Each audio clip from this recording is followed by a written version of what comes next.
আসসালামু আলাইকুম ওয়া রাহমাতুল্লাহি ওয়া বারাকাতুহু। সম্মানিত দর্শক মণ্ডলী, আল্লাহ তাআলা বলছেন, ফাসল্লি লিরাব্বিকা ওয়ানহার। তোমরা তোমাদের রবকে সন্তুষ্ট করার জন্য সালাত আদায় করো এবং ওয়ানহার, তোমাদের রবকে সন্তুষ্ট করার জন্য কোরবানি দাও।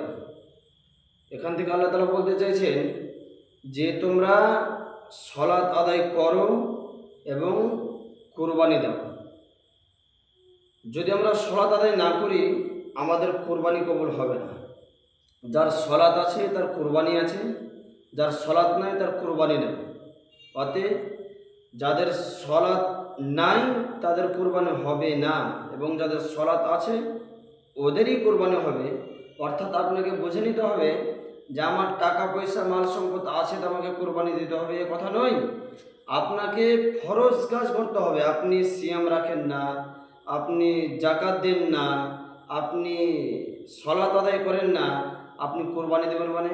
আগে আপনাকে ফরজ কাজ করতে হবে, ফরজ বিধানকে মেনে নিতে হবে, তারপরে আপনি কোরবানি দেবেন।